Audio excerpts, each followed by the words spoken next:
네, JTBC 뉴스 특보 윤석열 전 대통령이 됐습니다. 대통령 앞에 이제 전이 붙었습니다. 앞서 소식 전해드렸던 것처럼 조금 전에 헌법재판소 탄핵 심판 선고에서 8명 재판관 만장일치로 인용, 그러니까 파면 결정이 나왔습니다.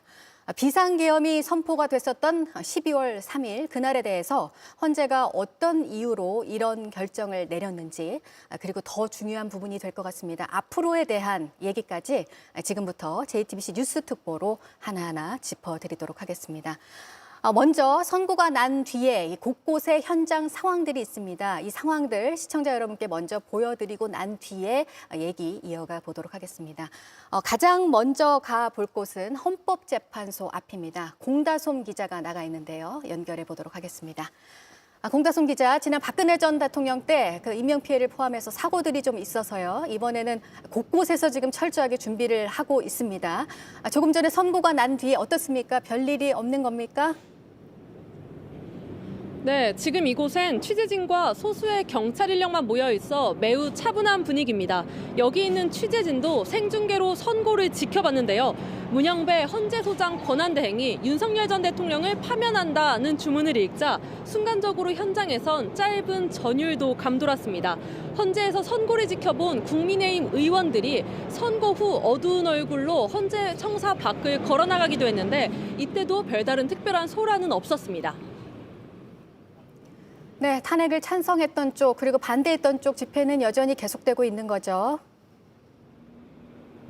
네, 그렇습니다. 다만 헌법재판소 인근 150m가량은 경찰버스 등 200여 대의 차량을 동원한 차벽으로 꽁꽁 가로막혀 있습니다. 시위대의 접근이 불가능해서 이곳에선 안국역 인근에서 진행 중인 집회의 소리가 들리는 정도인데요. 윤 전 대통령이 파면되자 탄핵 찬성 집회에서 환호성을 지르는 소리가 여기까지 들려오기도 했습니다. 다만 결과가 나온 만큼 윤석열 대통령의 지지자들의 집회가 한순간에 과열될 우려가 있어 긴장을 놓을 수는 없습니다. 실제로 선고 후 한 지지자가 안국역 인근에서 곤봉으로 경찰버스에 앞유리를 깨는 등 난동을 부리기도 했습니다. 경찰은 만인의 사태를 대비하기 위해 현재 청사 앞에 경찰 패스를 겹겹이 세우며 보안을 유지하고 있습니다. 네, 들어보니까 소동들이 좀 있었던 것 같습니다. 당분간은 불상사가 없도록 대비를 좀 철저하게 해야겠죠? 맞습니다. 지난 2017년 박근혜 전 대통령 파면 당일엔 이곳 헌재 주변에서 4명의 사망자가 나왔습니다. 당시 박 전 대통령 지지 집회가 과열되면서 한 지지자가 경찰 버스를 탈취하고 그 버스로 근처 차를 들이받으면서 위에 있는 스피커가 떨어졌던 건데요.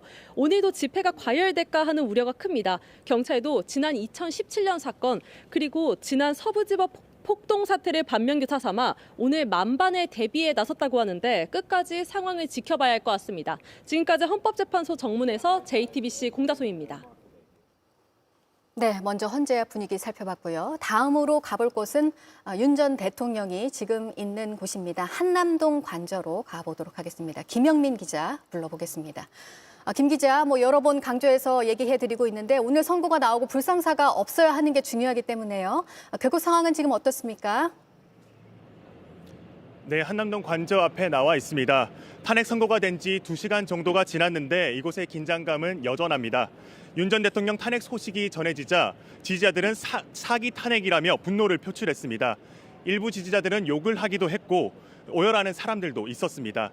또 경찰버스 창문을 깨기도 했고 이제는 국민 저항권을 제대로 보여줘야 한다며 극단적 발언을 이어가는 사람들도 있었습니다. 경찰은 오늘 자정을 기해 전국에 가포 비상을 발령했습니다. 경찰력을 모두 동원하고 최고 비상 근무 단계입니다. 서울에만 200여 개의 부대, 경력 14,000여 명이 배치됐습니다. 경찰은 방호복으로 갈아입고 만일의 사태에 대비하고 있습니다.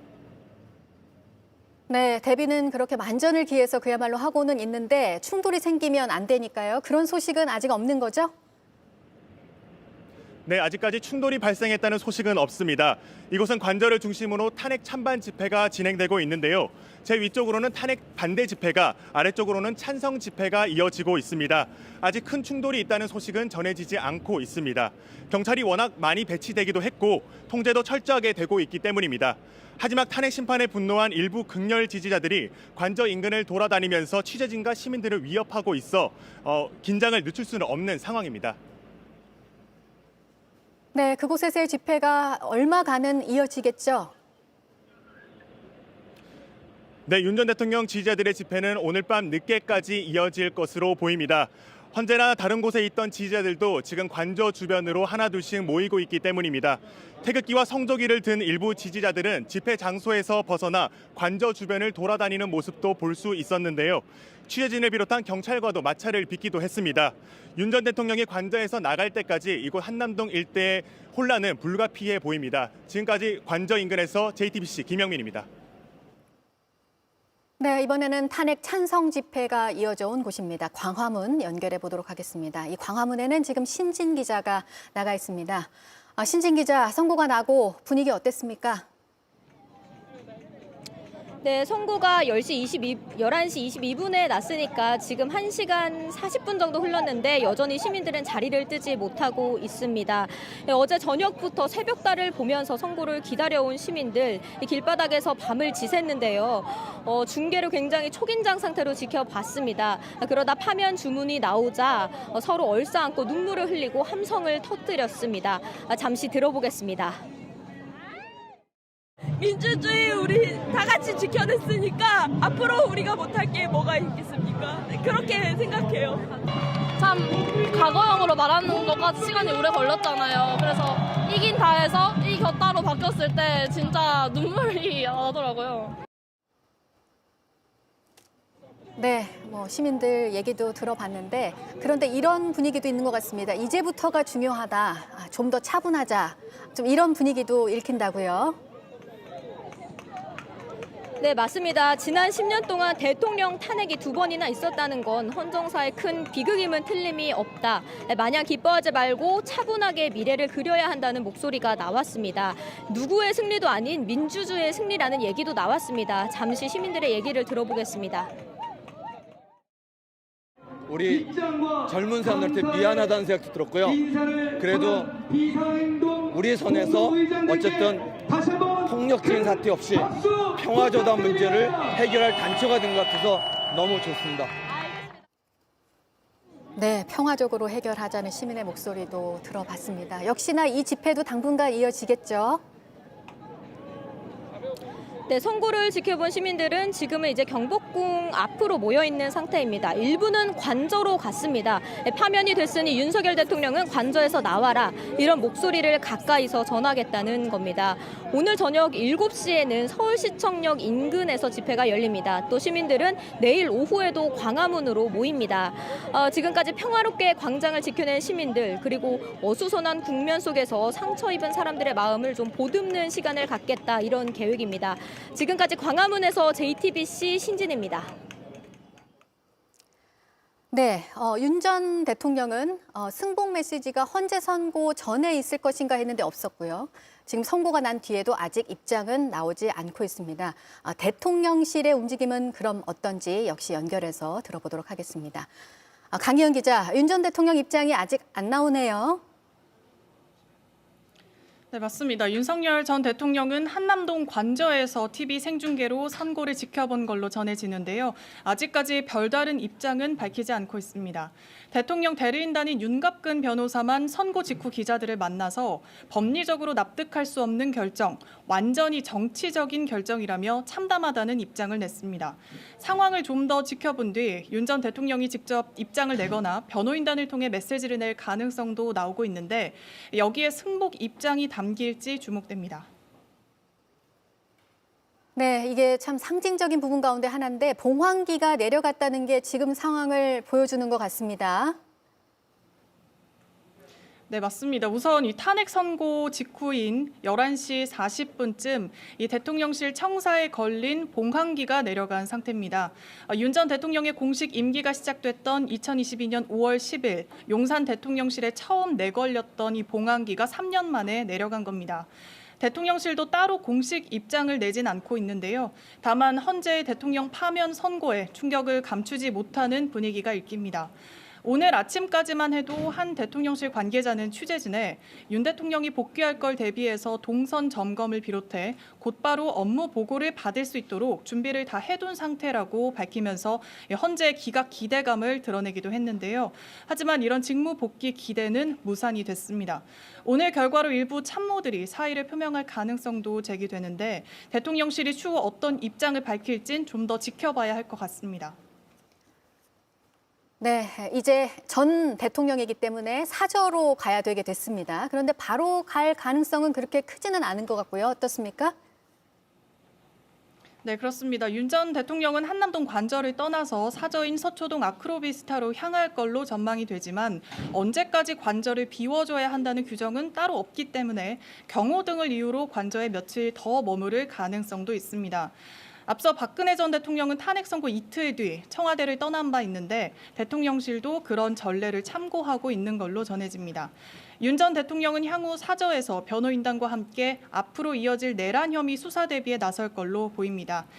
대선이 치러지기 직전까지 대통령 권한 대행을 이어갈 한덕수 국무총리는 선고 직후 대국민 담화를 통해서 국정의 안정적 운영과 대통령 선거 관리에 전력을 다하겠다 이렇게 밝혔습니다. 지금까지 용산 대통령실에서 JTBC 강연입니다. 네, 대통령실 입장도 들어봤고요. 여야에서도 오늘 선고에 대해서 입장을 밝혔습니다. 이 소식은 국회를 연결해서 알아보도록 하겠습니다. 최연수 기자, 먼저 국민의힘 반응부터 볼까요? 네, 오늘 오전 여야 지도부는 모두 국회에 모여서 선고 상황을 지켜봤습니다. 선고 직후 국민의힘 권영세 비상대책위원장은 안타깝지만 헌법재판소의 결정을 무겁게 받아들이며 겸허히 수용한다. 생각과 입장은 다를 수 있지만 헌재 판단은 종국적인 결정이라고 말했습니다. 그러면서 여당의 역할을 다하지 못한 것에 대해 국민께 진심으로 사과드린다고 덧붙였습니다. 국민의힘은 12시 10분쯤부터 의원총회를 계속했는데요. 권성동 원내대표는 선고 결과에 실망을 넘어 참담하다라고 심경을 밝혔습니다. 그동안 공개적으로 언급을 피해온 조기 대선 이야기도 꺼냈는데요. 당내 탄핵 찬성과 반대 목소리가 높았던 만큼 이제는 모든 차이를 털어버리고 새롭게 출발해야 한다. 2달 후면 대선인데 승리를 위해서는 하나로 뭉쳐야 한다고 말했습니다. 네, 민주당은 어떻습니까? 네, 더불어민주당도 곧장 입장을 발표했습니다. 이재명 대표는 윤 전 대통령의 파면을 두고 국민들이 오늘 위대한 빛의 혁명을 이끌었다며 존경과 감사의 말씀을 전달드린다라고 했습니다. 그러면서 다신 없어야 할 대한민국 헌정사의 비극이라며 저 자신을 포함한 정치권 모두 깊이 성찰하고 반성해야 한다고 했습니다. 네, 오늘 파면과 관련해서 오후에 국회 일정이 하나 있네요. 네, 오늘 오후 2시 우원식 국회의장은 국회에서 대국민 담화를 발표할 예정입니다. 이후엔 본회의가 연이어지는데 계속해서 관련 소식 국회에서 전해드리겠습니다. 지금까지 JTBC 최윤수입니다. 네, 그럼 지금부터는 오늘 선고 내용에 대해서 좀 자세히 짚어볼 필요가 있을 것 같습니다. 그리고 여기에 더해서 또 앞으로의 얘기요. 사실 이 부분이 가장 중요하기도 합니다. 이 얘기도 함께 해보도록 하겠습니다. 저희 취재기자와 그리고 전문가와 얘기를 해보겠는데요. 류혁 전 법무부 감찰관 나오셨고요. 정치부의 류정화 기자도 나왔습니다. 두 분 어서 오세요. 네, 먼저요. 류혁 전 감찰관님, 그 윤 전 대통령 비상계엄 선포 이거 적절하지 않다. 판단해서 계엄에 동의할 수 없다는 취지로 이제 사의를 표명하신 게 이제 12월 3일 이후였고 오늘 이 헌재의 선고가 나오기까지 어떠셨습니까? 오늘 어떻게 선고 보셨어요? 아유, 저 어떻게 보면은 이 당연한 결과를 너무 오랫동안 참 마음 졸이면서 봐왔던 게 참 마음 아플 뿐입니다. 그리고 뭐 극심한 혼란 상황이었는데 이런 상황에서 헌정 질서, 민주국가로서의 정체성을 수호하는 최후의 보루로서 헌법재판소가 역할을 다해 주어서 참 고맙다는 생각도 들고요. 네. 깊은 안도감이 느껴지고 앞으로 잘 헤쳐나갈 수 있을 것이라는 뭐 희망도 들고 그렇습니다. 네. 지금부터 이제 어떤 판단을 내렸는지, 그러니까 쟁점에 대해서도 판단을 했고요. 절차상의 문제를 포함해서 여러 가지 얘기들을 오늘 헌재에서 했는데 들어보면 이게 굉장히 원칙적이구나. 그리고 강경하게 얘기를 했다. 이런 느낌이 전 들었거든요. 어떻습니까? 네, 그렇습니다. 저는 이제 민주당을 현재 지금 출입하고 있는데요. 네. 민주당 의원들과 만나서 이야기를 해보면 어떤 이유 때문에 파면될 네. 것이다라는 이야기들을 많이 했는데 민주당 의원들이 평소에 주장하는 것보다 더 원칙적이고 강경하다 이런 느낌을 이제 받았습니다. 그동안 정치권에서는 사실 5대3으로 기각될 수 있다, 혹은 4대4로 기각될 수 있다 이런 그러니까요. 예상까지도 이제 선고가 지연되면서 이제 그런 이야기들이 나왔었는데 그런 예상이 무색할 정도로 전원 일치의 판결이 결정이 내려진 것을 볼 수 있었습니다. 네. 그리고 좀 인상 깊은 부분이 오늘 네. 22분 만에 주문을 읽었는데요. 네. 예, 노무현 전 대통령 같은 경우에는 25분 만에 주문이 선고가 됐고 박근혜 전 대통령 같은 경우에는 21분 만에 선고가 됐습니다. 그러니까 박근혜 전 대통령보다는 1분 느리고 이제 이렇게 네. 빠르게 이제 네. 했다는 생각이 들고요. 네. 맨 처음에 적법 요건부터 먼저 살펴보겠다고 이야기를 했었죠. 여기서 윤 대통령의 그동안의 변론에서 했었던 말을 조목조목 반박하는 모습을 네. 볼 수 있었는데요. 네네. 예, 먼저 이 고도의 정치적인 결단을 요하는 행위다 이렇게 윤 대통령이 이야기를 했었는데 이 부분에 대해서 이제 헌법과 법률 위반을 여부를 심사 가능하다 이렇게 판단을 해서 모두가 이제 그 심판의 대상으로 삼을 수 있다라는 이야기를 먼저 꺼냈고요. 또 두 번째로 계엄이 단시간에 해제된 부분, 그러니까 윤 대통령은 2시간짜리 내란이라는 것이 있느냐라고 이야기를 했었는데 이 부분도 바로 반박을 하면서 이미 탄핵 사유가 발생했기 때문에 심판의 이익이 부정될 수 있다고 볼 수 없다. 그래서 심판이 가능하다 이렇게 판단을 하는 부분이 있었습니다. 네. 그러니까 탄핵 심판 청구는 적법하다는 내용으로 먼저 이제 선고를 하기 시작했습니다. 보면은 예. 지금 뭐 쟁점들도 많고 네, 그렇습니다. 복잡하기도 하고 해서 네네. 주문 읽는데 좀 상당한 주문까지 가는데 네네. 상당한 시간이 걸릴 수도 있다 이런 얘기가 있었지만 그래도 그 시간을 딱 선고하면서 얘기했어요. 11시 12분입니다. 예, 주문 예. 선고하면서요. 22분 정도가 네네. 걸렸습니다. 저는 뭐 이 워낙 쟁점이 많고 하나하나 설명하면서 이제 짚어가면서 선고를 하시려면 시간이 좀 오래 걸릴 수도 있다라고 생각을 했고 그래서 한 30분 정도를 예상했는데 네.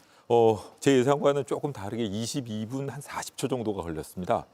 뭐 그 정도 예상이 빗나간 거 가지고는 뭐 저 괜찮다고 생각하고요. 네. 어찌되었든 간에 이런 그 헌정 질서의 혼란 상황을 조금이라도 일찍 그 마무리 지으려는 그런 의지 때문에라도 간략하게 요점 위주로 하나하나 그러나 네. 빼놓지 않고 네, 적절하게 네. 설명을 해주신 것 같습니다. 네, 그럼 지금부터는 이제 쟁점 등에 대해서 어떤 판단을 했을지를 알아볼 텐데 그 전에 저희가 좀 이 아까의 선고 내용을 정리를 해서 보여드리려고 하거든요. 먼저 그거 보시고 이야기 이어가도록 하겠습니다. 피청구인의 법 위반 행위가 헌법 질서에 미친 부정적 영향과 파급 효과가 중대하므로 피청구인을 파면함으로써 얻는 헌법 수호의 이익이 대통령 파면에 따르는 국가적 손실을 압도할 정도로 크다고 인정됩니다. 이에 재판관 전원의 일치된 의견으로 주문을 선고합니다. 탄핵 사건이므로 선고 시각을 확인하겠습니다. 지금 시각은 오전 11시 22분입니다. 주문, 피청구인 대통령 윤석열을 파면한다. 마치겠습니다.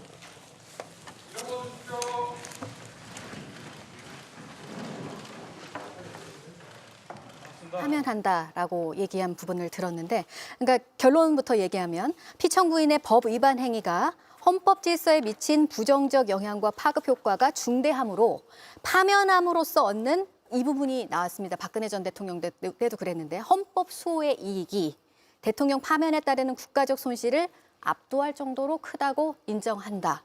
이 부분을 정확하게 명시를 했어요. 네, 그렇습니다. 오늘 헌법재판 문형배 소장 대행이 예. 이제 정확하게 헌법 부분에 대해서 조목조목 짚으면서 어떤 부분들이 위반이었는지를 조목조목 짚었는데요. 헌법과 개헌법 위반이었고 국민의 기본권도 광범위하게 침해했고 헌법 질서를 침해했고 민주주의의 안정성에 심각한 위해를 끼쳤다 이런 이야기를 했어요. 네. 그리고 또 계엄 선포로 국민을 충격에 빠뜨렸다 이런 부분까지 짚으면서 이야기를 했습니다.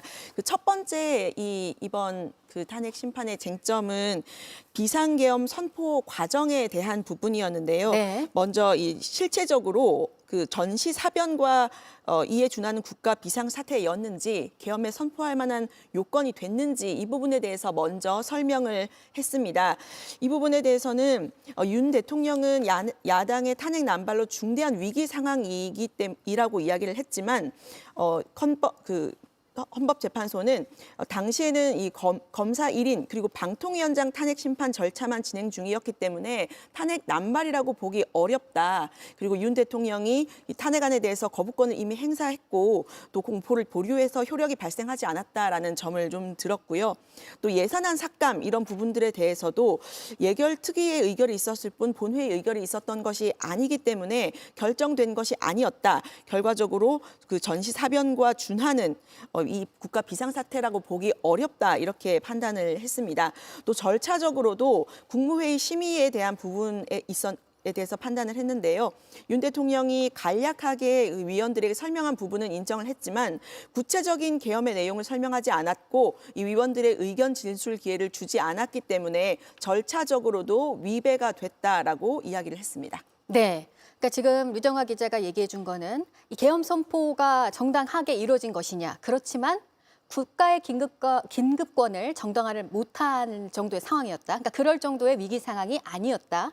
병력을 동원해서 해결할 일이 아니었다. 이렇게 얘기한 거고요. 그리고 절차적 요건에 대해서도 이건 위반이다. 그러니까 구체적으로 설명하거나 의견도 묻지 않았고 그러니까 뭔가 심의가 이루어졌다고 이 비상계엄을 선포할 수 있느냐에 대한 심의가 이루어졌다고 보기 어렵다. 그러니까 하나하나 다 이건 아니다. 이 두 부분에 대해서는 명확하게 얘기를 한 겁니다. 네. 헌법 수호의 이익이라는 점이요. 네. 박근혜 전 대통령 파면할 때도 이 얘기가 있었어요. 그렇습니다. 네, 네. 그러니까 파면에 따르는 국가적 손실을 압도할 정도로 크다. 파면함으로써 얻는 예. 헌법 수호의 이익이. 이 부분 그렇습니다. 어떻게 보셨습니까? 저도 뭐 그 여러 차례 헌법재판 그 탄핵소추와 관련된 헌법재판에서 언급된 법리이고요. 아마 앞으로는 이게 완전히 우리나라의 정착이 될 것으로 보이는데 네. 당연히 그 모든 공무원은 헌법 수호의 의무를 지고 그런 의무를 저버렸을 때 그냥 뭐 단순하게 조금 잘못한 거 가지고는 문제 삼지 않지만 그 잘못의 정도가 그 직을 유지할 수 없을 정도로 심각하고 이 사람을 하는 것이 차라리 네. 우리나라의 미래를 위해서 나았다고 판단할 경우에는 네. 파면할 수밖에 없다라는 어떻게 보면 우리나라 헌법 질서 수호의 기본 원칙을 천명한 것이라고 보여집니다. 네. 그러니까 병력을 국회에 투입했는데 네. 그런 상황인데 예. 이게 그런 결정이 내려지지 않았을 때의 앞으로의 혼란이라든가 또 지금 우리가 맡고 있는 여러 이 국가적 손실, 뭐 경제 문제도 그렇고요. 이런 걸 다 고려한 게 이 헌법 수호의 이익이라고 볼 수 있겠죠. 예, 그렇습니다. 만약의 경우에 지금 뭐 늘 어떤 분들께서 말씀하시지만 네. 이런 사태에서 그 윤석열 대통령을 파면하지 않는다면 앞으로는 정치적 견해의 차이가 있음을 이유로 해서 언제든지 계엄을 선포할 수 있다는 계엄에 대한 합법적 면허를 주는 것과 다름이 없습니다. 네. 그런데 이런 그 계엄에 대한 면허라는 것은 우리나라 헌법 제도 안에서는 존재할 수 없는 것이고요. 몇몇 헌법학자분들께서 뭐 여러 가지 이론으로 이 윤석열 대통령의 그 계엄 선포 행위가 뭐 통치행위 일환이니 이런 말씀을 하셨지만 그런 것은 헌법 교과서나 계엄법 교과서를 새로 쓰지 않는 한 도저히 통용될 수 없는 합리적인 주장이 아니었다는 것을 다시 한번 확인해 주는 결과가 아닌가 싶습니다. 네. 계엄을 선포할 만한 상황이었는가? 그렇지 않다. 그럴 정도의 위기 상황 아니었다. 이 비상계엄을 선포하는데 절차적 요건을 지켰느냐? 아니다. 충분한 심의 과정이 없었다까지 얘기했고요.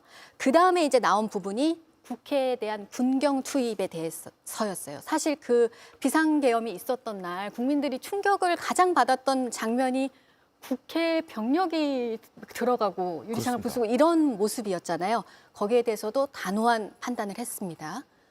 네, 그렇습니다. 국회의원에 대한 체포 지시가 있었느냐, 그다음에 국회를 봉쇄했느냐 이 부분인데 이 부분에 대해서 헌법재판소가 모두 인정을 했습니다. 사실 윤 대통령이 탄핵 헌법재판소에 나와서 변론을 하면서 좀 가장 강하게 반박했던 부분인데요. 네네. 이를테면 이제 홍장원 전 국정원 1차장의 진술에 대해서 이제 전화를 했다, 받았다, 지시를 했느냐, 안 했느냐, 뭐 호수 위에 달 그림자다, 뭐 이런 이야기까지 하면서 이제 반박을 했던 부분인데 네네. 이 부분에 대해서 오늘 헌법재판소는 피청구인 그러니까 윤석열 대통령이 국정원 1차장에 전화해서 국군 방첩사의 지원을 지시했고 방첩사령관은 국정원 1차장에게 위치 확인을 요청했다. 이 부분을 명시를 했습니다.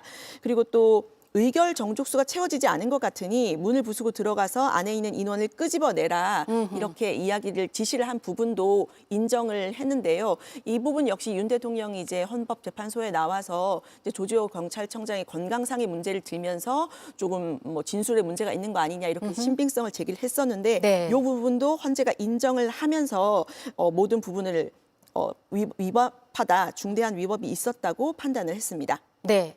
국회의원 권리 침해고 정당 활동도 방해했고 국군 통수권의 의무도 위반했다. 예, 그렇습니다. 군력을 병력을 네. 국회에 넣었다? 그렇습니다. 왜 아닌지 정확하게 다시 한번 헌재가 네. 확인을 해준 거에 의미가 있는 것 같습니다. 일반 국민들이 군에 가지고 있었던 12.12 사태 이후에 군에서 여러 가지로 그 명예를 회복하기 위해서 노력을 해왔고 국민의 군으로서 역할을 수행해 왔는데 군 통수권자가 잘못된 현실 인식과 그리고 군 통수권자로서의 의무를 위반해가지고 국민을 향해서 그리고 국회를 향해서 총칼을 겨누게 함으로써 군의 정치적 중립성을 침해했다. 어떻게 보면은 이 부분은 여러 가지 그 학자들이 네.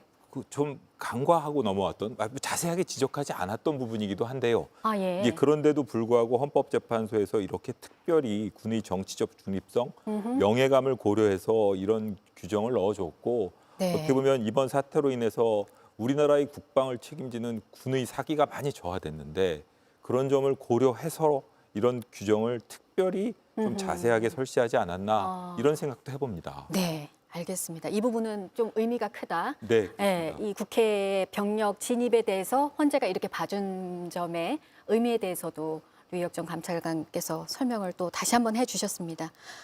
다음은 포고령 발령에 대해서입니다. 국회 정치 활동을 금지한 포고령 1호 발령에 대해서 국민의 정치적 기본권 침해다. 이렇게 딱 얘기를 했어요. 그렇습니다. 포고령 1호는 이제 감찰님도 아시겠지만 이 부분이 이제 헌법 위반이라고 많은 학자들이 가장 크게 지적을 했던 부분이고요. 이 부분도 헌법 위반이다 깔끔하게 인정을 하고 넘어갔습니다. 그러니까 포고령 1호가 이제 국회와 지방의회, 정당의 활동과 뭐 정치적 결사, 집회, 시위, 네. 일체의 정치적 활동을 금한다라는 건데요. 이게 계엄에서도 이런 정치 활동을 금지해서 안 된다라는 규정이 있기 때문에 이 부분은 이제 계엄 해제 요구권이나 헌법 조항에 위배되고 또 대의민주주의와 권력 분립 원칙에도 위배된다. 헌법과 계엄법, 영장주의에 모두 위배된다. 이렇게 결정을 했습니다. 네. 다음으로 넘어가 보면 이제 중앙선관위에 대한 압수수색에 대해서도 얘기를 했습니다. 뭐 계속 얘기해드리지만 명확하게 딱 얘기를 해줍니다. 선관위 독립성을 침해했고 영장주의도 위반했고 이렇게 선고를 했어요. 네, 그렇습니다. 이 부분은 사실 윤 대통령이 직접 인정을 했던 부분이죠. 본인이 이제 네. 전산 시스템을 점검하기 위해 군을 투입했다, 군 투입을 지시했다라고 인정을 했던 부분인데 이 부분 역시도 부정선거론 이야기까지 했었던 부분인데요. 영장 없이 이렇게 선관위를 들어갔던 부분, 그 선관위 독립성을 침해했고 이런 부분을 그대로 인정을 했습니다. 네. 뭐 앞으로 얘기하면서 저희가 조기 대선 얘기도 해드리겠지만 이 선거라는 게 제일 민주주의의 뭐 꽃 이렇게 예, 그렇습니다. 많이 얘기하잖아요. 네네. 근데 그 중심에 있는 선관위에 대해서 또 이 부분도 헌재에서 다시 한번 명확하게 얘기를 해준 것 같습니다. 예, 그렇습니다. 뭐 직접적으로 뭐 부정선거 어쨌든 간에 부정선거의 가능성이 없음을 지적을 하면서 선관위에다가 이렇게 군을 투입해가지고 영장 없이 휴대폰을 뺏고 여러 가지 행동을 한 것은 영장주의 위반이라는 걸 뭐 명확하게 지적을 했고요. 이런 부분은 뭐 여태까지 여러 합리적인 견해를 가지신 법조인들께서 다 지적하신 부분이기 때문에 네. 너무나도 당연한 그 결론이 아니었나 싶습니다. 네. 지금 보면은 국민의 정치적 기본권 침해했고 선관위 독립성 침해했고 그다음에 이제 사법권의 독립성을 침해했다는 부분이 나온 게 바로 법조인 체포에 관한 이 쟁점 5가지 중에서 하나였죠. 그 부분에 대해서도 또 명확히 했고요. 네, 그 부분도 개인적으로는 좀 인상 깊은 부분이었는데요.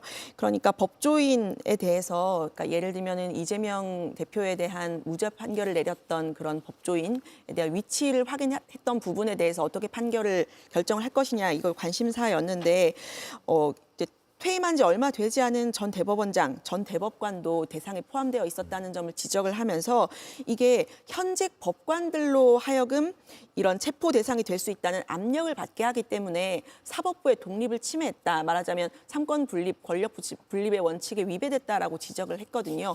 이 부분 역시도 중대한 위법 사유라고 봤습니다. 네. 그 다음으로 본 부분이요. 이제 피청구인이 법 위반 행위를 했는데 이제 헌재 판단에서 또 이 부분이 네. 중요한 부분 아니겠습니까? 피청구인을 파면할 만큼 이게 중대한 사안인가 여기에 대해서도 이제 언급을 했는데 여기에 대해서는 가장 많이 나온 게 법치국가 원리, 예. 민주국가 원리, 헌법, 법수호 이런 부분을 많이 언급을 하더라고요. 네, 그렇습니다. 예.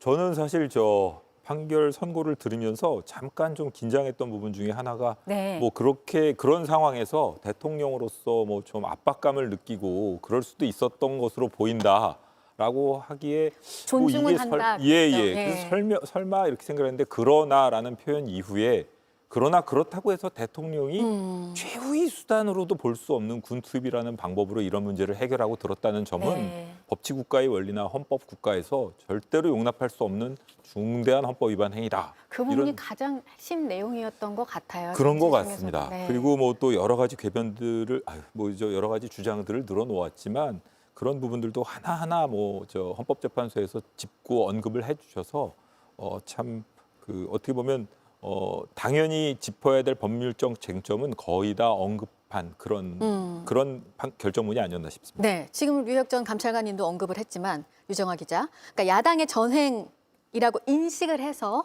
이걸 좀 타개하게 해야 될 것 같다라는 그거는 존중을 한다. 이제 얘기하셨지만 그치만 그 뒤에 그러나가 붙었지만요. 그 네. 부분은 또 언급을 했어요. 네, 그렇습니다. 그러니까 윤 대통령이 계속해서 이제 야당, 국회가 다수 야당이 있는 이 국회의 권한 행사가 권력 남용이고 국정을 마비시키고 있다. 그래서 어쩔 수 없이 경고성으로 계엄을 한 것이다. 이런 주장을 계속 폈었는데 이 부분에 대해서는 정치적으로 존중되어야 한다라고 이렇게 네. 견해를 밝혔어요. 네. 그런데 그러나 다음에 이어지는 이야기가 뭐냐면 이게 일방의 대립에 일방의 책임에 속한다고 보기가 어렵고 이것은 민주주의 원리에 따라 해소되어야 할 정치의 문제이지 네. 어떤 사법적인 제도를 통해서 해소해야 할 그런 사안이 아니다라고 분명히 지적을 했거든요. 네. 다만 이제 야당의 이제 헌법재판소가 야당의 어떤 탄핵을 계속 남발하는 계속해서 탄핵안을 제기하는 그런 부분에 대해서도 좀 지적을 했기 때문에 야당 역시도 이 부분을 좀 귀 담아 들을 부분이라고 이제 생각을 합니다. 네. 협치의 대상으로 봐야 됐었는데 네. 왜 배제의 대상으로 본 거냐. 그렇습니다. 네, 이 부분도 언급을 하더라고요. 그렇습니다. 네. 그리고 또 국정 최고 책임자로서 자신과 의견을 다른 사람들도 포용하려고 들었어야 하는데 그런 점에 대해서 좀 국정 최고 책임자로서의 역할을 다하지 못한 부분을 지적한 거 아닌가 싶고요.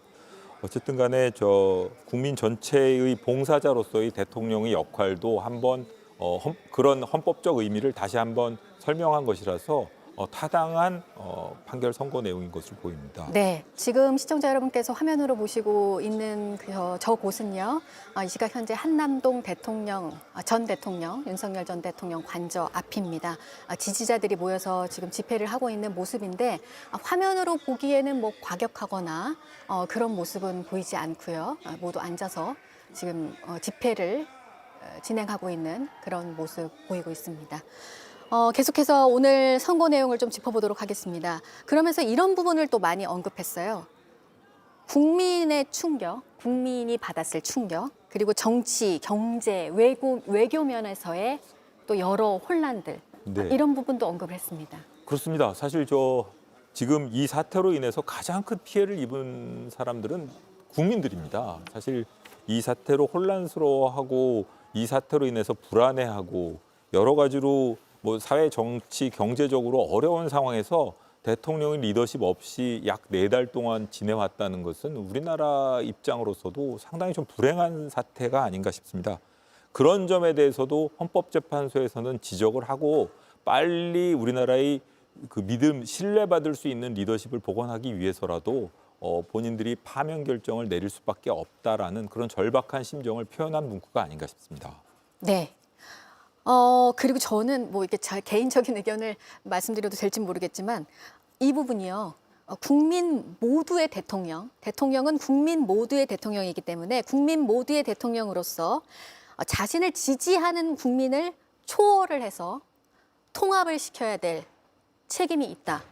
그러니까 대통령에 대해서도 이제 명확하게 언급을 한 부분이 아닐까 싶습니다. 네, 그렇습니다. 자신을 지지하는 국민을 초월해서 사회 공동체를 통합해야 한다 이런 이야기들을 좀 했고요. 또 그런 과정에서 대한 국민의 신임을 중대하게 배반했다 이런 구절도 있었습니다.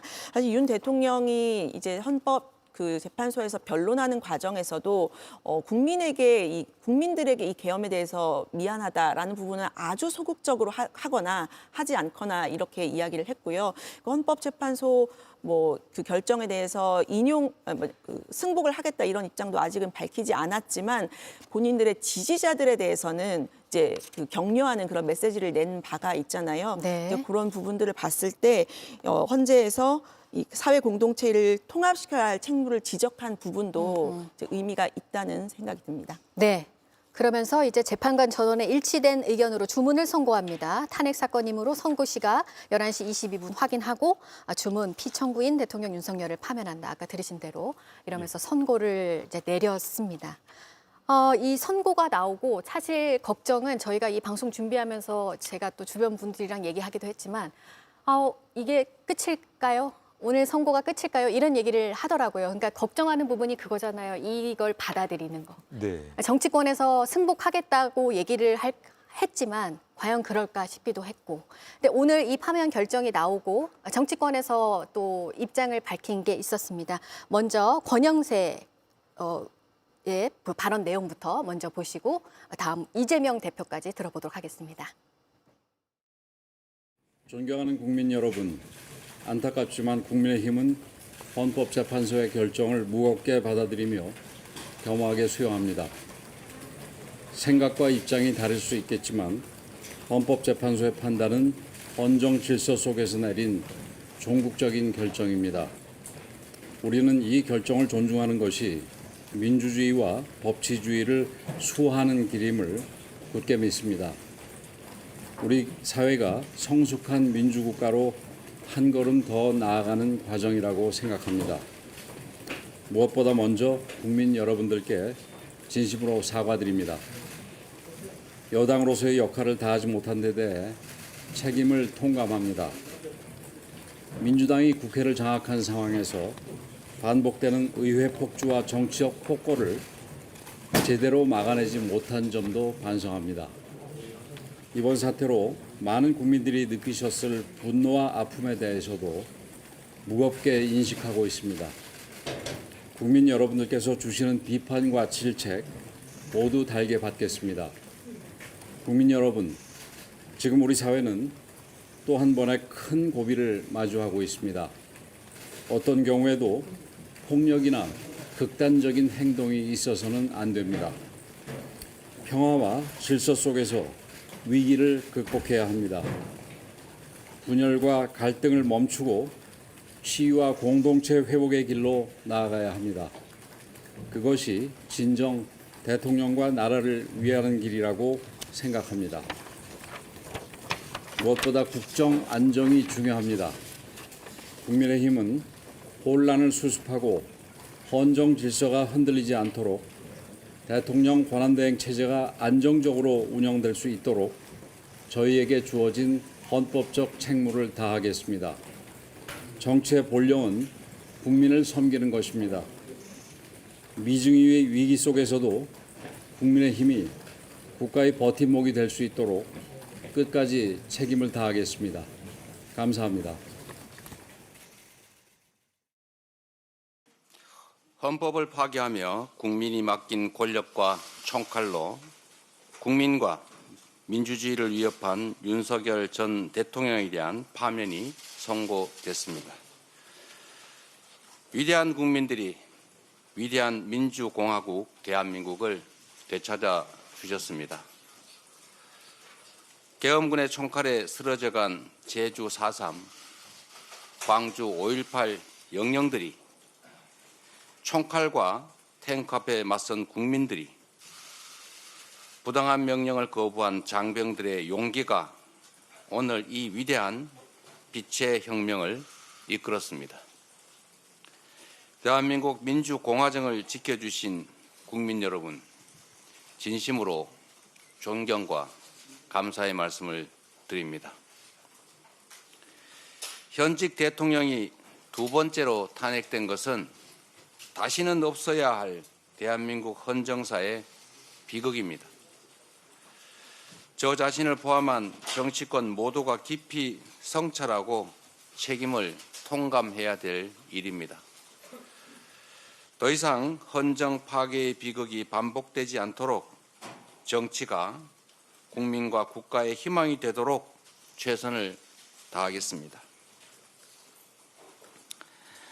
세계 역사상 비무장 국민의 힘으로 평화롭게 무도한 권력을 제압한 예는 대한민국이 유일합니다. 촛불혁명에 이은 빛의 혁명으로 우리 국민은 이 땅의 민주주의를 극적으로 부활시켰습니다. 세계는 우리 대한민국을 재평가할 것이고 K민주주의의 힘을 선망하게 될 것입니다.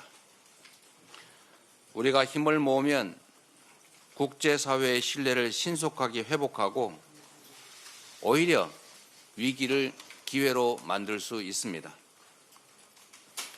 이제부터 진짜 대한민국이 시작됩니다. 국민과 함께 대통합의 정신으로 무너진 민생, 평화, 경제, 민주주의를 회복시키겠습니다. 모든 국민이 안전하고 평화로운 나라에서 희망을 가지고 함께 살아가는 그런 세상을 향해 성장과 발전의 길을 확실하게 열어가겠습니다. 고맙습니다. 네, 윤석열 전 대통령 오늘 헌재의 파면 선고에 대해서 국민의힘과 민주당의 입장 각각 들어봤습니다. 국민의힘에서는 헌재 판단을 겸허히 수용하겠다. 이런 말을 국민의힘에서도 하네요. 승복 메시지를 냈습니다. 네, 그렇습니다. 이제 권영세 비대위원장 같은 경우에는 앞서 승복하겠다는 메시지를 여러 차례 냈었는데요. 실제로 오늘 그 탄핵 선고 직후에 나온 메시지가 이렇게 좀 차분하게 하면서 책임을 통감한다, 국민께 진심으로 사과드린다, 이런 이야기들이 포함되어 있었습니다. 그러면서 좀 그 어떤 경우에도 폭력이나 극단적인 행동은 안 된다, 이런 부분도 이야기를 했는데요. 그러니까 격앙이 될 수 있는 지지자들을 향한 메시지로도 해석이 되는 대목입니다. 이재명 대표 같은 경우에도 이제 현직 대통령이 두 번째로 탄핵된 것 다시는 없어야 할 헌정사의 비극이다라고 이야기를 하면서 평화롭게 이 무도한 권력을 제압한 것은 대한민국이 유일하다, 이런 이야기를 하면서 통합을 이야기를 했거든요. 지금 사실은 탄핵 승복하겠느냐, 헌재 결정에 승복하겠느냐, 뭐 이런 부분들에서 그 국민들의 의견이 아주 극단적으로 갈려 있는 게 사실입니다.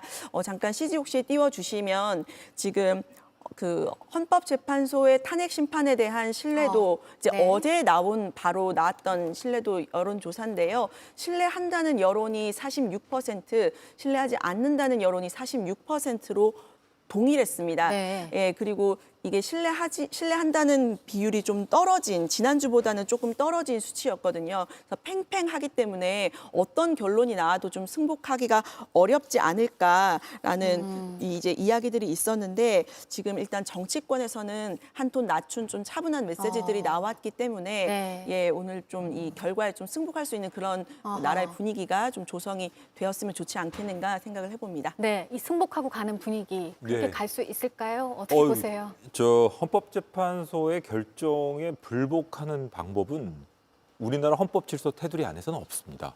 네. 헌법질서 내에서 그걸 불복하는 방법이 없기 때문에 여기에 불복하는 것은 또 다른 내란 행위가 될 수밖에 없습니다. 그런 점을 고려해서라도, 그리고 헌법재판소의 고심을 존중해서라도 이 결과에 차분히 따르는 거, 그리고 또 미래를 이야기하는 분위기를 만들어 나가는 게 절실히 필요하지 않나 싶습니다. 네. 8대0 전원 일치로 윤 전 대통령에 대한 탄핵 결정이 내려졌고, 사실 이거는 그 판결이라는 게요, 좀 한참 전에 이루어졌어요. 박근혜 전 대통령이나 노무현 전 대통령 때와는 다르게 좀 며칠 전에, 사흘 전에 이루어졌단 말이죠. 이 부분도 좀 이건 전원일치를 얘기하는 건가를 예상해 볼 수 있었을까요? 그런데 안정적인 숫자 얘기는 하겠구나. 왜냐하면 마은혁 후보자가 없어도 될 수 있는 상황이었으니까 이 정도 예상은 할 수 있었는데, 오늘 어쨌든 결론은 전원일치 8명 8대0이었습니다. 네, 그렇습니다. 사실 선고가 지연이 되면서 아까도 말씀드렸지만 정치권에서는 네. 5대3으로 기각이 되는 것이 아니냐 이런 이야기들도 있었고 했는데, 어떤 기사에 보니까 그 헌법재판소 재판관이 8인 체제인 경우에 5대3으로 기각이 되는 경우는 없다. 왜냐하면 이 한 분이 이제 오셨을 때 이 결과가 바뀌는 결과가 있기 때문에 지금까지 8인 체제에서는 5대3으로 기각이 나는 경우는 없었다, 이런 기사들이 있더라고요. 네. 그래서 조심스럽게 이제 8대0이 가능하지 않겠느냐라는 이야기들은 좀 있었고요. 다만 이제 5대3이 안 된다고 하니까 정치권 여권 일각에서는 4대4로 기각이나 각하가 되는 것이 아니겠느냐라는 의견도 있었습니다만은 네, 그 앵커 말씀하신 것처럼 이제 판결이 좀 일찍 마무리가 되면서 네.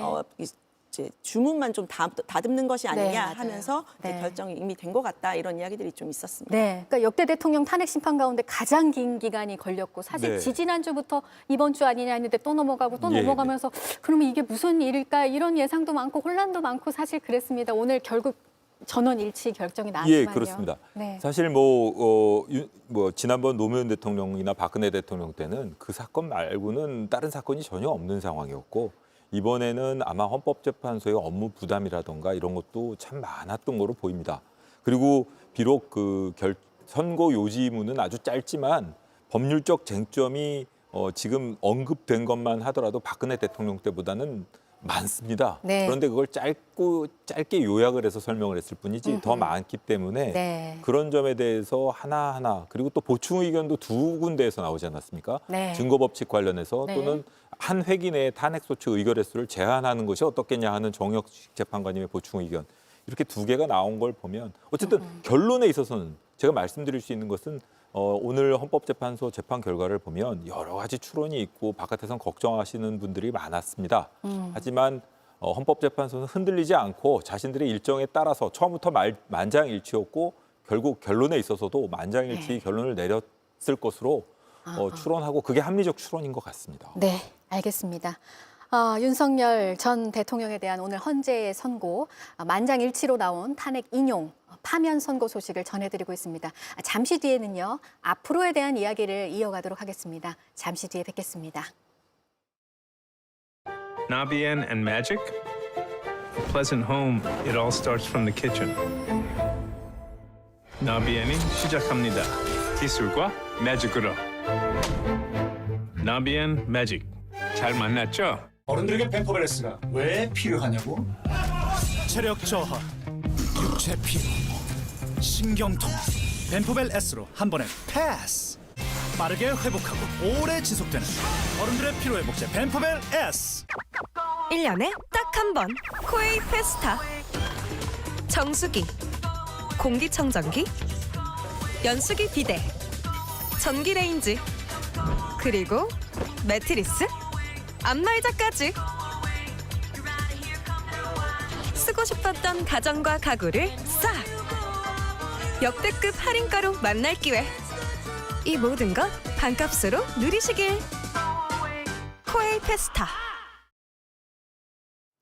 네, 그럼 오늘 헌재 이 선고가 있고 나서 앞으로 이제 어떤 일이 있게 될지를 지금부터는 좀 짚어보도록 하겠습니다. 이제 관저에서 사저로 가야 돼요. 근데 박근혜 전 대통령 때였나요? 바로 못 갔어요. 한 이틀인가 뭐 경호상 문제도 있고. 그러니까 바로 사저로 옮기는 거는 조금 가능성이 없고요. 그렇습니까?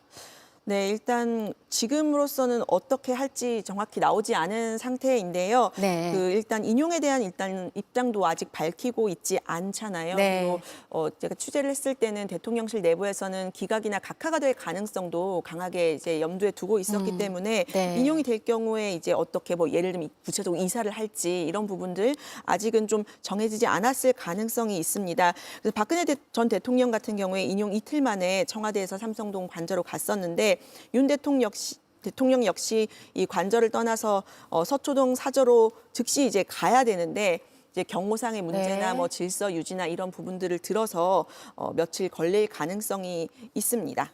네. 전직 대통령이어서 경호는 계속되긴 하는데 예우가 없어지게 되는 거죠, 이제? 네, 그렇습니다. 이제 신변 보호를 위한 경호와 경비만 가능하게 되는데요. 전직 대통령 10년까지 이제 경호 경비가 가능하고 또 필요할 경우에는 이제 연장이 될 수가 있습니다. 다만 그 외에 다른 이제 전직 대통령에 대한 예우는 좀 박탈이 되게 되는데요. 예를 들면 현직 대통령의 95% 수준으로 받았던 연금 이 부분은 이제 박탈이 되고요. 그다음에 참모 같은 경우에 비서관 3명, 운전기사 1명까지 지원이 됐었는데 이 부분도 박탈이 됩니다. 또 전직 대통령이 만약에 이제 서거를 하면 국립묘지에 안장이 되게 되는데 이 권한도 이제 박탈이 되게 되고요. 교통이나 통신, 의료, 사무실 지원 같은 경우에도 제공이 되지 않습니다. 네. 그리고 또 중요하게 짚어보고 싶은 게 이 내란 혐의에 대한 재판이 지금 진행되고 있잖아요. 여기에 오늘 이 헌재 파면 선고가 어떤 영향을 미치게 될지. 그러니까 지금 말씀해 주신 대로 대통령의 특권이 없어지는 게 많아요. 대통령이 이제 아니니까. 그러면 좀 수사의 범위도 넓어질 수 있는 거 아닌가요? 어떻습니까? 그렇습니다. 현직 대통령의 경우에는 내란과 외환 외에는 이제 형사사건 소추를 받지 않기 때문에 그 부분 이외에는 수사를 하지 않게 되는데요. 일단 내란죄 관련 이제 형사 재판, 검찰 수사 재판 계속 이어서 받게 될 것 같고요. 또 그 외에 이제 최혜병 사건이라든지 네. 뭐 다른 직권 남용, 그다음에 특수 공무집행 방해 교사, 경호처에 막 관련된 부분이라든지 이런 부분에 대해서도 수사를 계속 받게 되거나 넓어질 가능성도 있습니다. 또 오늘 이제 헌법재판소가 일부 내란 혐의와 관련한 부분들도 판단을 내린 부분들이 있기 때문에 이 부분 같은 경우에는 앞으로의 내란 형사 재판에도 영향을 네. 미칠 것으로 보입니다. 지금 유정화 기자가 얘기를 해줬는데 그 한덕수 대통령 권한대행 때는 내란죄에 대한 그런 얘기는 없었어요. 그냥 소수 의견이 많아서 이제 좀 혼란스러운 게 있었겠지만, 예, 그렇습니다. 근데 오늘 지금 이 얘기한 지금 이 부분이요. 내란 네. 혐의에 대해서 오늘 헌재에서 얘기한 부분이 재판에도 좀 영향을 미치고 이런 게 있는 겁니까? 어떻습니까? 당연히 그렇습니다. 네. 내란죄의 구성 요건, 그러니까 내란죄가 어떤 경우에 성립하는가 하면 네. 국헌을 그러니까 폭력 뭐 이런 수단으로 그 국헌을 물랑케 하거나 일정 국가 기능을 무력화하는 경우에 그 구성되는데 성립되는데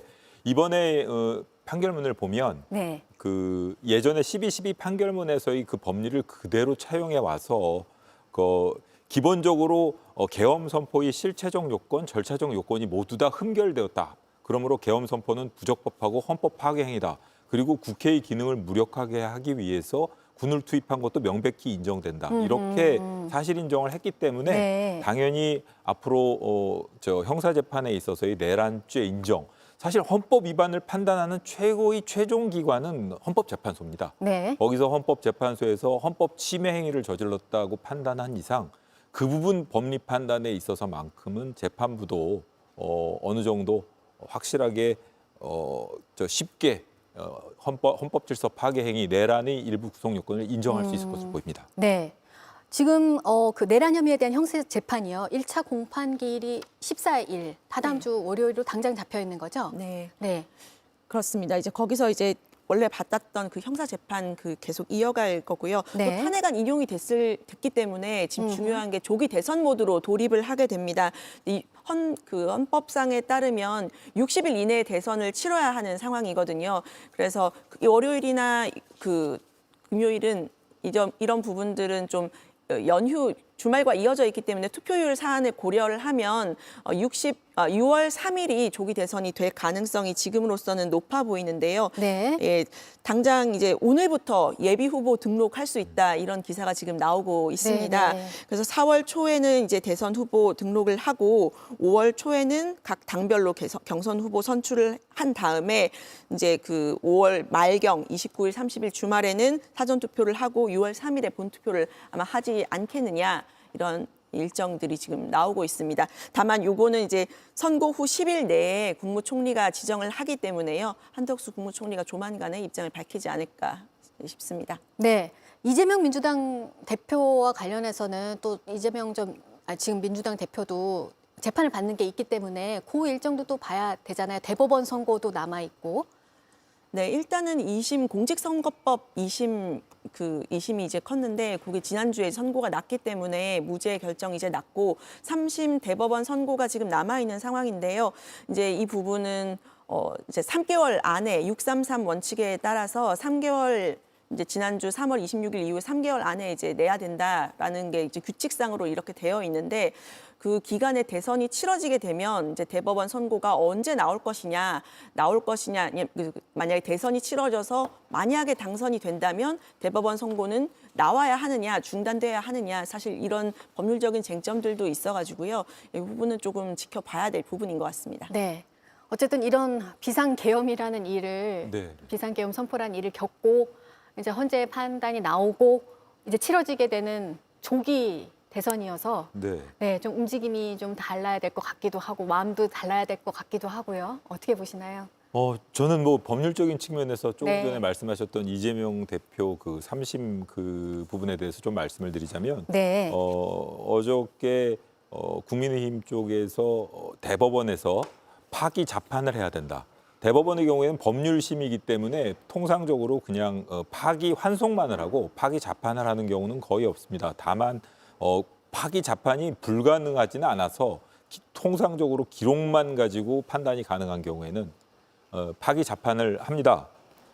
근데 이 경우에 어제 여러 차례를 말씀하셨듯이 파기 자판의 경우는 거의 없다라는 말이 나왔기 때문에 아마도 네. 아까 말씀하신 3개월 내에 판결이 나오더라도 설령 파기를 한다 하더라도 파기 환송 판결일 가능성이 높아서 3개월 내에 최종 결론이 나오기는 조금 어려운 상황이 아닌가 하는 예상을 해봅니다. 네, 저희가 이제 뉴스투보 시작할 때만 해도 윤 전 대통령 측에서 아직 입장이 안 나왔다 이렇게 말씀을 드렸는데 지금 소식이 전해진 거 보면은 법률 대리인단에서 공지를 낸 내용이 있는 것 같습니다. 그 부분 좀 전해주실까요? 네, 그렇습니다. 윤 전 대통령이 이제 입장을 냈습니다. 그대로 좀 읽어드리면요. 네. 사랑하는 국민 여러분, 그동안 대한민국을 위해 일할 수 있어서 큰 영광이었습니다. 많이 부족한 저를 지지해 주시고 응원해 주신 여러분께 깊이 감사드립니다. 여러분의 기대에 부응하지 못해 너무나 안타깝고 죄송합니다. 사랑하는 대한민국과 국민 여러분을 위해 늘 기도하겠습니다. 윤석열 드림이라는 이 입장문을 이 법률 대리인단 단체의 대화방을 통해서 이제 공지를 했습니다. 자세히 보시면 이제 기대에 부응하지 못해서 너무나 안타깝고 죄송하다 이런 내용이 좀 담겼고요. 또 그동안 대한민국을 위해서 일할 수 있어서 큰 영광이었습니다라는 문구도 있습니다. 그러니까 이 헌법재판소의 오늘 결정에 승복하는 메시지로 볼 수 있을 것 같습니다. 네, 근데 보면은 영광이었다. 너무나 기대에 부응하지 못해서 죄송하다. 늘 국민 여러분을 위해 기도하겠다. 짧습니다. 길지 않은 것 같아요. 어떻게 저는 보세요? 첫 번째로 그런 그 계엄 선포의 주체는 본인이 직접 했으면서 그로 인해 가지고 많은 국민들에게 고통을 주었음에도 불구하고 이런 메시지를 본인이 직접 내지 못하고 이렇게 대리인단을 통해서 그것도 짧게 냈다는 점이 참 안타깝게 느껴지고요. 또 한 가지는 그 메시지 중에도 저를 지지해 주신 국민이라는 그 자신의 메시지 발신의 대상을 일부 한정하는 듯한 문구가 또 보이지 않습니까? 그런 점에서도 좀 좀 안타깝습니다. 좀 실망감이 있는 것 같습니다. 그리고 또 더불어서 사실 이런 계엄 선포로 인한 그런 행위로 인해서 어찌되었던 그 형사적인 책임을 인정하는 거의 차원이 아니라 어찌되었던 이로 인해서 고통을 받은 국민들을 위로하고 상처를 보듬어주고 하고자 하는 국정 최고 책임자로서의 그 책임이 있는 모습을 끝까지 보여주지 못하는 것에 있어서 참 실망감을 금하지 않을 수 없습니다.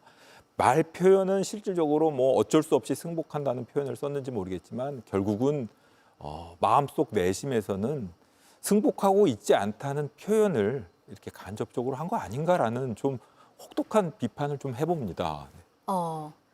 이 결과를 받아들이겠다라는 문구가 없는 거에 대한 아쉬움을 표현하시는 그렇습니다. 건가요? 뭐 어찌되었든 간에 이 계엄 선포를 그날 이후 12월 3일 이후 여러 가지로 피해를 본 자영업자의 경우에는 매출이 떨어지고 국민들 같은 경우에 여행도 취소하고 밤잠을 설치고 계속 일상을 잃고 나가서 거리에서 시위를 하고 이런 모습을 보았음에도 불구하고 끝까지 그런 점에 대해서는 진정 어린 사과의 메시지가 단 하나도 없다는 점은 제가 보기에는 역시 그 자리에 있을 만한 사람이 아니었구나라는 생각을 하지 않을 수가 없습니다. 네, 그동안 대한민국을 위해 일할 수 있어서 영광이었다. 부족한 자신을 지지해주고 응원해준 여러분께 감사드린다. 그리고 기대에 부응하지 못해 죄송하다. 그리고 국민 여러분을 위해 늘 기도하겠다. 윤석열 전 대통령이 오늘 헌법재판소의 선고가 나오고 나타낸 입장 전해드렸습니다. 12월 3일에 계엄 선포가 있었고요. 이제 탄핵안 가결, 체포, 구속, 석방 여러 제가 참 뉴스하면서 헌정사상 처음으로 이런 말을 너무 많이 해서요. 이례적인 모습을 많이 보여줬고 그간 탄핵 심판 변론에 적극적으로 나와서 이 비상계엄의 정당성에 대해서 또 주장을 해왔고요. 근데 이제 헌재에는 나오지 않겠다고 얘기했었고 선고 전에 혹시 그런 승복 메시지를 낼 것인가 했지만 없었고 지금 선고 직후에 나온 내용은 지금 이 짧은 입장문인 것 같습니다. 네, 그렇습니다. 일단 취지는 이제 승복한다는 취지이지만 이제 유혁 전 감찰관님 말씀처럼 좀 기대에는 못 미치는 게 사실이죠. 이제 윤 대통령 같은 경우에는 이제 변론에도 헌재 심판에도 직접 나와서 입장을 직접 밝히고 또 반박하기도 하고 최후 변론도 67분 동안 하고 이제 이렇게 본인의 의사를 국민들 앞에서 적극적으로 직접 밝히는 그런 모습을 주로 보여왔는데 지금은 이제 좀 메시지가 비교적 짧고 또 간접적으로 서면으로 이제 발표를 했다는 점에서 좀 아쉬움이 있는 것도 사실인 것 같습니다. 이제 좀 기다려 봐야겠죠. 어떤 입장을 또 추가로 낼지 이런 부분 봐야 될 것 같고 박근혜 전 대통령 같은 경우에 이제 2017년에 어떻게 했는지 봤더니 당일은 일단 입장을 내지 않았고요. 당일에 이제 참모들을 만나서 회의를 하면서 이제 드릴 말씀이 없다고 했다고 하더라. 요 말을 이제 전해진 것으로 당시 기사를 보니까 이제 그랬거든요. 그래서 이제 서초 관저에서 나올 때라든지 아니면 이후에 형사 재판에 나올 때라든지 이런 부분들에서 대통령이 직접 입장을 좀 진심 어린 사과를 좀 할 수 있을지 이런 부분 좀 지켜봐야 될 것 같습니다. 네, 저는 정말 대통령께 꼭 전 대통령께 드리고 싶은 말씀이 다른 얘기 없고 사과가 결국 형사 책임의 인정과 직결되는 것은 아니니까 제발 좀 이 사태로 고생한 국민들에게 모든 책임이 자신에게 있고 그렇다는 것을 좀 한 말씀만 해주셨으면 좋겠습니다. 네, 지금 우원식 국회의장이요. 오늘 선거와 관련해서 대국민 담화를 하려고 하고 있습니다. 들어보도록 하겠습니다. 존경하는 국민 여러분, 헌법재판소가 윤석열 대통령 파면을 결정했습니다. 그 결정의 무게를 깊이 새깁니다. 대한민국은 이제 한 걸음 더 전진해야 합니다. 깜깜하고 긴 터널을 지나온 것 같습니다. 충격과 혼란의 시간을 함께 견뎌낸 국민 여러분께 깊은 위로와 감사의 말씀을 드립니다. 모두가 힘든 시간이었습니다. 경제와 민생이 더 어려워지면서 실직과 폐업 등 감당하기 힘든 좌절을 겪은 분들도 계십니다. 죄송하고 아픈 마음을 놓지 않고 여러분의 손을 잡겠습니다. 이제는 모두의 일상이 제자리를 찾아가길 소망합니다. 국회도 국민의 일상 회복을 위해 더욱 노력하겠습니다. 오늘 헌재의 결정은 어느 한쪽의 승리가 아닙니다. 헌법의 승리이고 민주주의의 승리입니다. 오늘로 우리는 대한민국에서 그 누구도 법 위에 군림할 수 없다는 것을 거듭 확인했습니다. 어떤 권력이라도 위법한 행위는 반드시 책임을 묻는다는 원칙을 분명히 했습니다. 법치주의는 국민 주권과 민주주의를 실현하는 강력한 수단이고 누구도 흔들 수 없는 민주공화국의 근간입니다. 대외적으로도 성숙한 민주주의의 역량을 입증했습니다.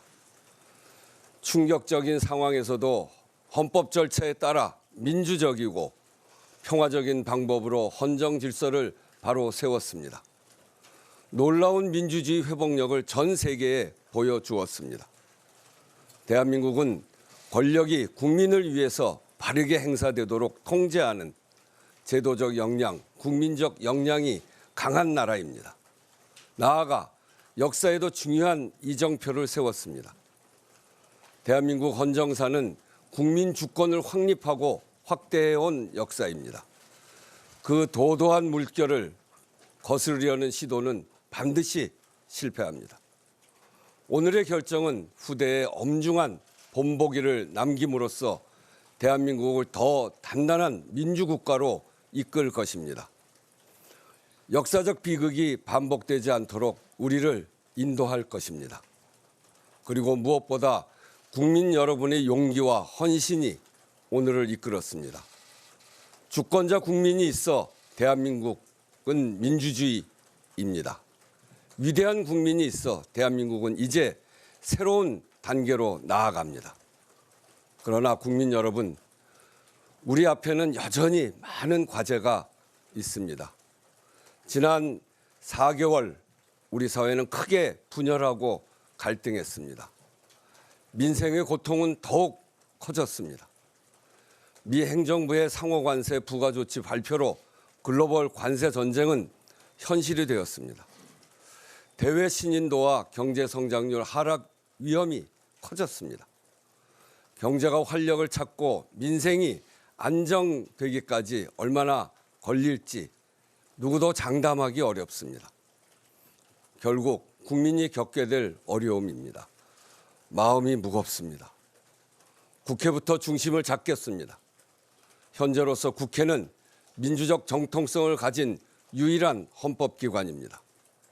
각 정당 간, 국회와 정부 간 소통과 협력을 강화해 국정 공백을 최소화하겠습니다. 바쁘게 진행될 대통령 선거 일정이 국정 현안의 블랙홀이 되지 않도록 국회, 정부, 국정협의회가 분명한 역할을 해야 합니다. 신속한 추경을 비롯해 당면 과제를 빈틈없이 챙기는 일이 중요합니다. 그래야 새로 출범할 정부가 빠르게 연착륙할 수 있습니다. 민생과 경제, 통상 외교의 어려움을 해소하는 데 제대로 국정 역량을 투입할 수 있습니다. 정부와 정당, 국회가 함께 책임감과 경각심을 가지고 현안을 지혜롭게 풀어가도록 힘을 모아주시기를 부탁드립니다. 조기 대선은 헌정 회복과 국정 안정을 위한 헌법 절차입니다. 선거가 공정하고 안전하게 치루어지도록 관련 부처와 기관은 만전을 기해 주시기 바랍니다. 존경하는 국민 여러분,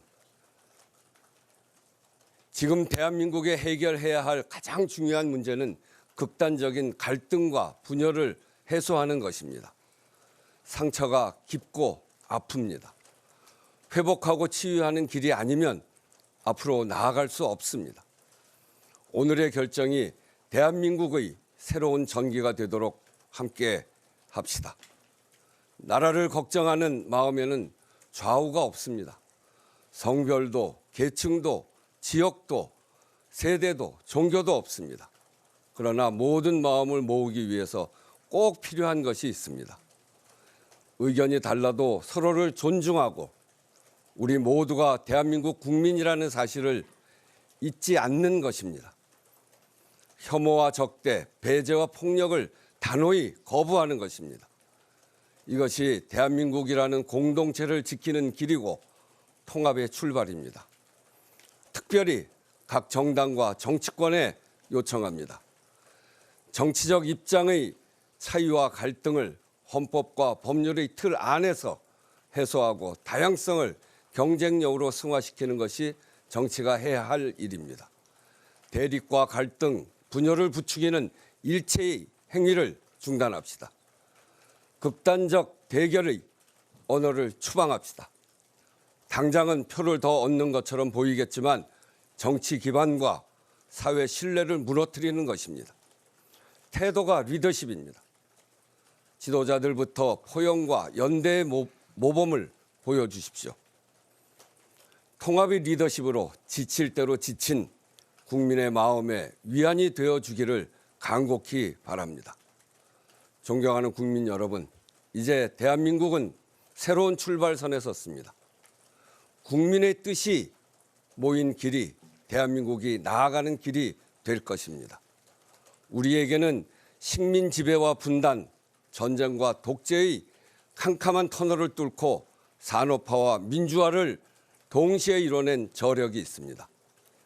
국민의 광범위한 참여로 외환위기와 코로나 팬데믹을 극복한 자산이 있습니다. 세계가 놀란 민주주의 역량, 위기 극복 역량, 그것이 우리 안에 있습니다. 대한 국민의 자부심으로 세계 민주주의의 본보기로 모두 함께 나아갑시다. 우리는 대한민국입니다. 고맙습니다. 네, 이상으로 헌재의 윤석열 대통령 파면 선고에 즈음한 네, 우원식 국회의장의 대국민 담화 들어봤습니다. 국회가 중심을 잡고 이제 국정 공백을 최소화하겠다 이런 입장이네요. 네, 그렇습니다. 이 헌재의 결정을 깊이 새긴다 이런 이야기와 함께 국회가 소통을 통해서 국정 공백을 최소화하겠다 이렇게 의지를 밝혔고요. 바쁜 대선 와중에도 이 국정안정협의회를 통해서 민생을 챙겨야 된다 이런 이야기들을 했습니다. 그러면서 이 국회 전체적인 서로를 존중하고 모두가 대한민국 국민이라는 사실을 잊지 말아야 한다. 분열보다는 통합을 해야 한다 이런 메시지를 던졌습니다. 네. 우원식 국회의장도 지금 여러 번 강조를 한 부분입니다. 이 헌재 선고가 난 뒤에 큰 충돌이나 또 갈등이 없기를 바라는 마음뿐입니다. 지금 현재 현장의 상황들은 어떤지 다시 한번 한 곳 한 곳 가보도록 하겠습니다. 먼저 헌법재판소 앞부터 가보도록 할 텐데요. 공다솜 기자가 연결이 되어 있었습니다. 공 기자, 지난 박근혜 전 대통령 때 인명피해가 있었기 때문에 지금 곳곳에서 철저하게 준비를 하고 있는 상황인데 별다른 충돌 소식은 아직 없는 거죠? 네, 지금 이곳엔 취재진과 소수의 경찰 인력만 모여 있어 매우 차분한 분위기입니다. 여기 있는 취재진도 약 3시간 전에 있었던 선고를 생중계로 지켜봤는데요. 문영배 헌재소장 권한대행이 윤석열 전 대통령을 파문한다 이렇게 주문을 읽자 순간적으로 현장에선 짧은 전율이 감돌기도 했습니다. 헌재에서 선고를 지켜본 국민의힘 의원들이 선고 후 헌재 어두운 얼굴로 헌재청사 밖으로 걸어 나오기도 했는데 이때까지도 주변에서 특별한 소란은 없었습니다. 네, 그리고 탄핵을 찬성했던 쪽 그리고 반대해왔던 쪽 집회는 여전히 계속되고 있다고요? 네, 다만 헌법재판소 인근 150m가량이 경찰버스 등 200여 대의 차량을 동원한 차벽으로 꽁꽁 가로막혀 있습니다. 때문에 시위대의 접근은 아예 불가능한 상황입니다. 오전에 이곳에선 안국역 인근에서 벌어지고 있던 집회의 소리가 들려왔습니다. 윤 전 대통령이 파면되자 탄핵 찬성 집회에서 환호성을 지르는 소리가 잠시 들려오기도 했습니다.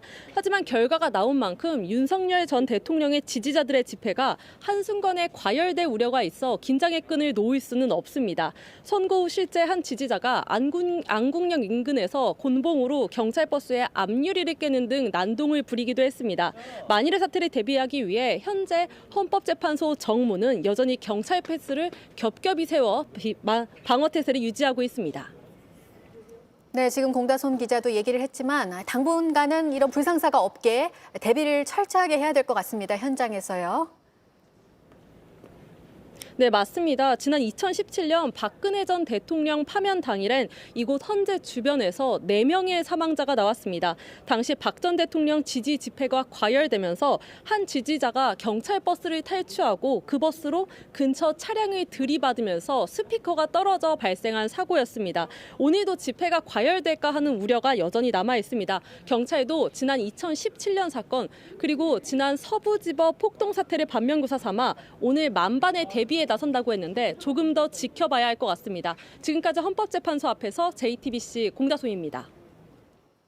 네, 다음으로는 윤석열 전 대통령이 지금 있는 곳입니다. 한남동 관저로도 다시 가보도록 하겠습니다. 김영민 기자, 아까 저희가 이곳 모습을 잠시 전해드렸었습니다. 지금은 어떤 상황인가요?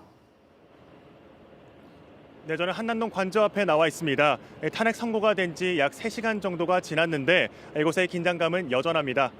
윤 전 대통령 탄핵 소식이 전해지자 지지자들은 사기 탄핵이라며 분노를 표출하기도 했습니다. 일부 지지자들은 욕을 하며 소리를 지르기도 했고 오열하는 사람들도 있었습니다. 또 경찰버스 창문을 깨기도 하고 분신을 시도했다는 신고가 접수되기도 했습니다. 이들은 국민 저항권을 제대로 보여줘야 한다며 극단적 발언을 이어가기도 했습니다. 경찰은 오늘 자정을 기해 전국에 가포 비상을 발령했습니다. 경찰력을 모두 동원하는 최고 비상 근무 단계입니다. 서울에만 200여 개의 부대, 14,000여 명의 병력들이 투입됐습니다.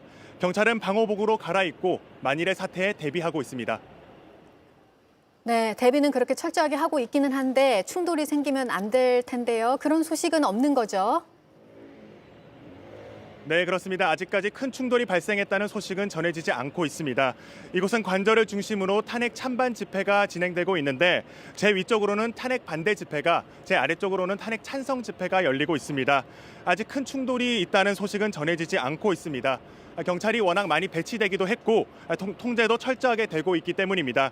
하지만 탄핵 심판에 분노한 일부 극렬 지지자들이 이곳 인근을 돌아다니면서 취재진과 시민들을 위협하는 모습도 볼 수 있었습니다. 따라서 긴장의 끈을 마지막까지 늦출 수는 없는 상황입니다. 네, 이곳 한남동 관저 앞의 시위는 얼마간은 이어질 수밖에 없겠죠? 예, 그렇습니다. 윤 전 대통령 지지자들의 집회는 오늘 밤 늦게까지 이어질 것으로 보입니다. 언제나 다른 곳에 있던 지지자들도 지금 이곳으로 몰려들고 있기 때문인데요. 태극기와 성조기를 든 일부 지지자들은 집회 장소를 벗어나 관저 주변을 돌아다니는 모습들도 저희가 볼 수 있었습니다. 취재진을 비롯한 경찰과도 마찰을 빚기도 했는데요.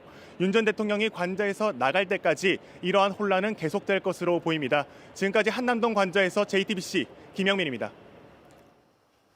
네, 다음으로 가볼 곳은요. 탄핵 찬성 집회가 계속돼 왔던 곳입니다. 광화문으로 가보도록 하겠습니다. 광화문에 나가 있는 신진 기자를 연결하겠습니다. 선고가 나고 분위기 어땠습니까?